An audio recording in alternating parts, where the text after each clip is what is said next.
Hello दोस्तों, आप लोग कैसे हैं। मैं उम्मीद करता हूं कि आप लोग अच्छे होंगे। और आज मैं अपना हिस्ट्री का आगे बढ़ा रहा हूं हिस्ट्री को। तो मैंने कल फ्रांसिस कंपनी बताया था। आज है जो टॉपिक वो ईस्ट इंडिया कंपनी है या अंग्रेजी कंपनी। तो अंग्रेजी कंपनी भारत में सबसे पहले ईस्ट इंडिया कंपनी जो है इसकी स्थापना 1599 में की गई थी। एडवेंचर्स नामक एक व्यापारी था जिन्होंने 1596 को अपने एक मित्र से मिलता है और कहता है कि ऐसा है कि हम लोग भारत के साथ व्यापार करने के लिए कुछ प्लान बनाए। तो 1556 में इन्होंने मिला। 1598 तक इसके साथ 12 लोग जुड़ गए। 12 लोग जब जुड़ जाते हैं तो ये 12 लोग मिल करके और संयुक्त पूंजी लगा करके और ये एक महारानी के पास पत्र लिखे, जो उस समय महारानी एलिजाबेथ फर्स्ट थी। उनको पत्र लिखा गया और उनसे कहा गया, उस पत्र में एक रिक्वेस्ट था कि महारानी जी, यदि आपकी अनुमति हो तो हम लोग पूर्वी देशों के साथ व्यापार कर सकते हैं। महारानी के पास यह पत्र 1599 में जाता है। महारानी एलिजाबेथ फर्स्ट, एलिजाबेथ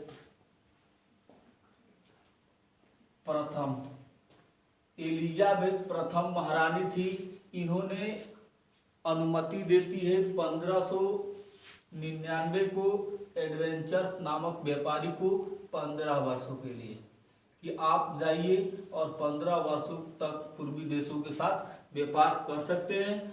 अब यह पत्र ब्रिटेन के संसद में पहुंचता है, जेम्स प्रथम के दरबार में। जेम्स प्रथम उस समय प्रधानमंत्री था। उसके पास यह महारानी से होते हुए जेम्स प्रथम के दरबार में जाता है। जब वो पत्र जेम्स प्रथम के दरबार में जाता है तो जेम्स प्रथम ने अपने एक विश्वसनीय व्यक्ति को, ये 8 वर्षों तक रहा। 8 वर्ष बाद ये अपने विश्वसनीय व्यक्ति सर कैप्टन हॉकिंस को भारत भेजा जाता है या पूर्वी देशों के लिए व्यापार करने के लिए भेजा जाता है।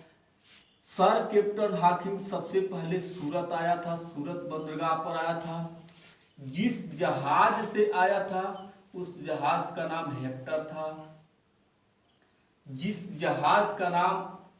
था। हेक्टर नामक जहाज से ये सूरत बंदरगाह पर पहुंचता है। कब पहुंचता है? 1608 को। 1608 को हेक्टर नामक जहाज के साथ बैठ करके और वो सूरत बंदरगाह पर पहुंचता है। सूरत पहुंचता है तो वहीं पर वो पत्र जो लेकर के आया था वो अकबर के नाम का था। लेकिन अकबर 1605 में ही अकबर की मृत्यु हो चुकी थी। अकबर मर गया था, अकबर की मृत्यु हो गई थी उस समय। तो अब वो पत्र जहांगीर को दिया तो जहांगीर ने, ये इतना पढ़ा लिखा था कि तुर्की, अरबी, फारसी भाषाओं का बहुत बड़ा जानकार था और इससे प्रभावित होकर के सर कैप्टन हॉकिंस को 400 का मनसब दिया था। 400 का मनसब मतलब सैनिक होते हैं, सैनिक जैसे बॉडीगार्ड बोलते हैं हम लोग उसको। तो 400 बॉडीगार्ड इसके साथ लगा दिया। जहांगीर ने सर कैप्टन हॉकिंस के साथ 400 सैनिक लगा दिया, कह लीजिए, या बॉडीगार्ड उसका कह लीजिए कि लगा दिया था। तो 400 का मनसब और मनसबदारी व्यवस्था की शुरुआत भारत में सबसे पहले अकबर ने किया था। मंगोल के राजाओं से, ये चीन के बगल में एक मंगोल देश है, मंगोल, वहीं से ये मनसबदारी व्यवस्था भारत में अकबर लाया था। मनसबदारी व्यवस्था 400 को का मनसब जब इसको प्राप्त होता है अब ये सर कैप्टन हॉकिंस वापस चला जाता है। फिर उसके बाद अभी भी अनुमति इसको नहीं दिया था, तो ये दूसरा अपना सर ये जेम्स प्रथम जो है ये अपने दूसरा राजदूत भेजते हैं। दूसरा अंग्रेज जो था वो, यदि देखिए पहले अंग्रेज की बात किया जाए तो जॉन मेंटल हॉल नामक अंग्रेज जो ये भारत की धरती पर सबसे पहले आया था स्थलीय मार्ग से। स्थल से यह आया है, स्थल मार्ग से आने वाला भारत में पहला अंग्रेज है। अकबर के शासनकाल के समय आया था ये। अकबर के शासनकाल के दौरान ये भारत की धरती पर आया है। अब दूसरा समुद्री मार्ग से आने वाला व्यक्ति था sir Thomas Roe. Sir Thomas Roe 18 सितंबर 1615 को ये सूरत बंदरगाह पर पहुंचता है। सूरत बंदरगाह पर पहुंचता है। जब ये आया सूरत में तो पता लगाया कि भाई यहाँ का, अब इसी के नाम से पत्र लेकर के आया था, और पता लगाया कि भाई बसा को कहाँ है। तो सर टॉमस रो को पता चला कि उस समय जहांगीर दक्षिणी भारत से उत्तरी भारत में आया था, और वो जम्मू कश्मीर में जो अपनी बीबी के लिए एक बाग बनवाया था, उसी बाग की तरफ वो भ्रमण करते हुए जा रहा था। कहा कि अब अपने अंतिम दौर में उसकी बीबी उससे नाराज होकर के और काबुल चली जाती है जहांगीर की, तो उसी का पीछा करते हुए जाता है। उसी दौरान ये भारत की धरती पर आया था, तो ये भी उसका पीछा करते हुए जाता है। तो पता चला कि जहांगीर राजस्थान में पहुंचा है, तो वो भी सर टॉमस रो उसका पीछा करते, सर टॉमस रो जहांगीर के पीछा करते उसके दरबार में जाते हैं। 10 जनवरी 1615 को सर टॉमस रो जहांगीर के दरबार में पहुंचता है, और वो दरबार जहांगीर के दरबार में पहुंचते हैं 10 जनवरी 1616 को। ये 16 है, 1616 को ये जहांगीर के दरबार में पहुंचता है। वो जिस दरबार में पहुंचा था वो अजमेर के किले में जहांगीर से मुलाकात करता है। तो अब इसमें कुछ कारखाने बने हैं पूर्वी भारत में। अपना पहला कारखाना 1633 में उड़ीसा में बनवाते हैं। अंग्रेजों ने अपना पहला कारखाना 1633 में उड़ीसा में बनवाते हैं, और बंगाल में सबसे पहला कारखाना अपना कलकत्ता में 1651 में बनवाते हैं। 1651 में अपना पहला कारखाना अंग्रेजों ने बंगाल में बनाया था। पहली व्यापारी कोठी जो है वो मछलीपट्टनम है। पहली व्यापारी कोठी मछलीपट्टनम में, लेकिन ये अस्थायी है, याद रखिएगा। अस्थायी कारखाना वो अंग्रेजों ने अपना सबसे पहले मछलीपट्टनम कोरोमंडल तट पर आंध्र प्रदेश, जिसको एपी हम लोग 60 में लिखते हैं, आंध्र प्रदेश। दूसरा कारखाना सूरत में बनवाए थे अंग्रेज, ये अस्थायी था, याद रखिए। तो अंग्रेजों का अपना अस्थायी कारखाना ये बनाया गया था कारखाना 1611 में, और ये बनाया गया था 1613 में। तो अंग्रेजों ने अपना अस्थायी कारखाना 1613 में इसकी स्थापना करते हैं। कौन करता है? टॉमस एल्डवर्थ नामक एक अंग्रेज अपना कारखाना खोलता है। तो ये है अंग्रेजों का इतिहास। फिर अब अंग्रेज कैसे सत्ता पाते हैं आगे अभी। अंग्रेजों को व्यापार करने की अनुमति,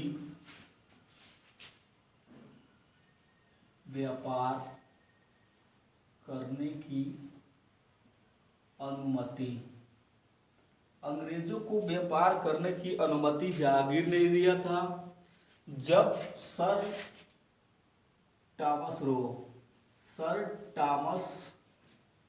रो जहांगीर से मिलने जहांगीर के किले अजमेर में पहुंचा था, तो वहां पर अंग्रेजों को ये अधिकार जहांगीर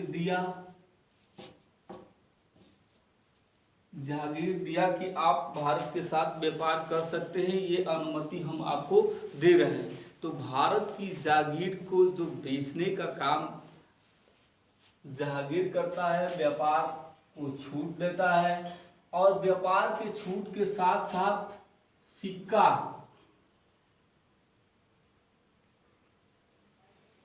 सिक्का भी बोला था कि जो आप सिक्का बनाए हो वो चला सकते हैं। तो लोकल क्षेत्र में जो सिक्का था वो जहांगीर ने अजमेर के किला में ही ये भी छूट दे दिया था।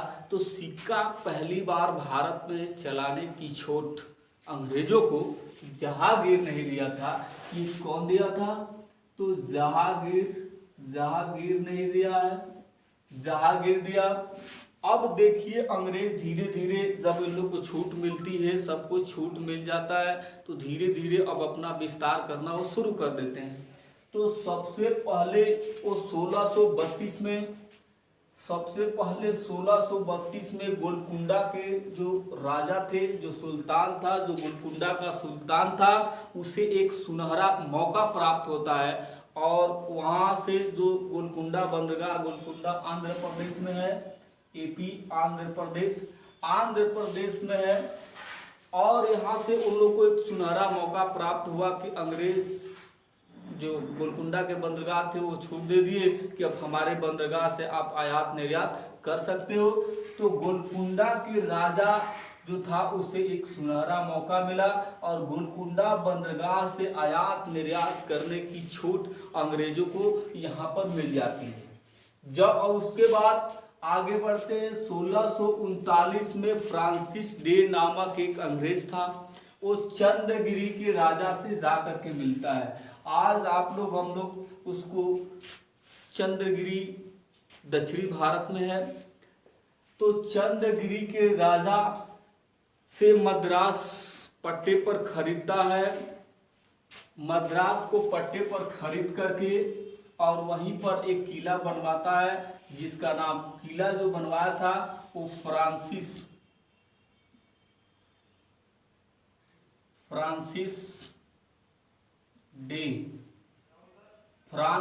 डे नामक अंग्रेज ने एक किला बनवाता है, फोर्ट जॉर्ज किला। यह जो किला था वो चेन्नई में है, और यहीं पर चेन्नई शहर की स्थापना करता है ये फ्रांसिस डे नामक व्यक्ति। चेन्नई या मद्रास भी उसको बोलते हैं। तो मद्रास शहर की स्थापना फ्रांसिस डे नामक चंद्रगिरी के राजा से एक पट्टे पर खरीद करके और उसको मद्रास शहर की स्थापना करता है। तो अंग्रेजों का पकड़ आंध्र प्रदेश में हो गया। आंध्र प्रदेश के बाद वो चेन्नई वाला बेल्ट में भी उनका पकड़ हुआ।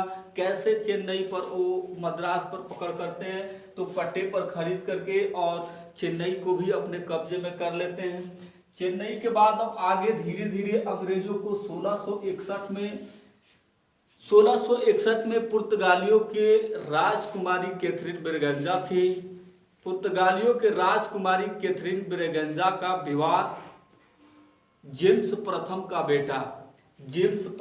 बेटा था चार्ल्स सेकंड। जेम्स प्रथम का बेटा चार्ल्स द्वितीय था। उस चार्ल्स द्वितीय का विवाह कैथरीन ब्रेगेंजा से होता है।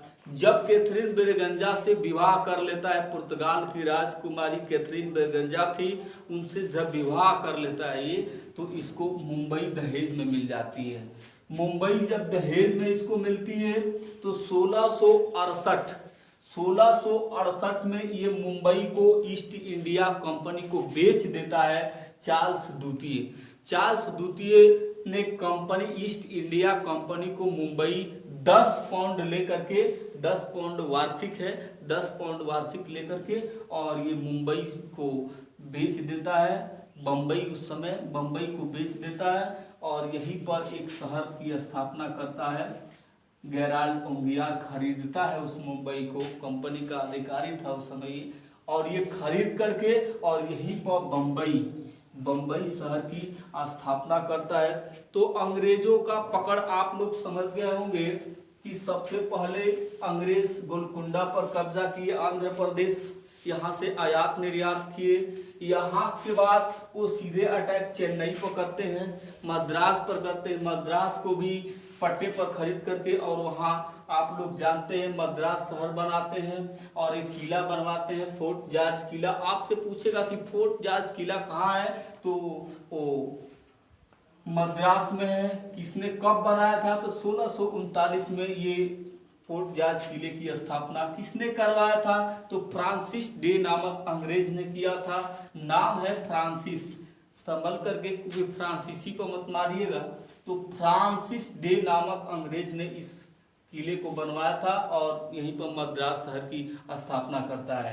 वहां से 1661 में अंग्रेज बम्बई को भी समझी गए, कैथरीन ब्रेगंजा का विवाह करके अब बम्बई को दहेज में अंग्रेज पुर्तगाली से ले लेते हैं, दहेज में लेकर के और वहीं पर बम्बई शहर की स्थापना करते हैं। तो 3 आप लोग समझ गए, 3 क्षेत्र हो गया,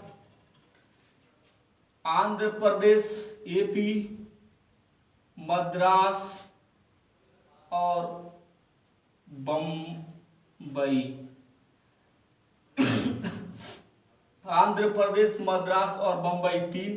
अब अंग्रेजों का कब्जा बंगाल पर होगा, तो बंगाल को अब अगले वीडियो में लेकर के आएंगे और यहीं पर बंगाल का नवाबी खत्म होता है, यहीं पर बक्सर का युद्ध होता है, यहीं पर प्लासी का युद्ध होता है, यहीं पर खरवा का युद्ध होता है। तो ये सारे युद्ध और एक क्रम से मैं लेकर के आऊँगा और लेखपाल और पुलिस की भर्ती बहुत जल्दी आएगी। आप लोग तैयार हो जाइए और लेवल मैं काफ़ी बेहतर दे रहा हूँ और आप लोग पढ़िए। जो भी दिक्कत परेशानी है कमेंट बॉक्स में आप लोग भेज दिया करिए, सीरियस होकर के वीडियो को पढ़िए और यदि आपको वीडियो अच्छी लगती है तो चैनल को सब्सक्राइब करिए और बेल आइकन को भी दबाइए। धन्यवाद।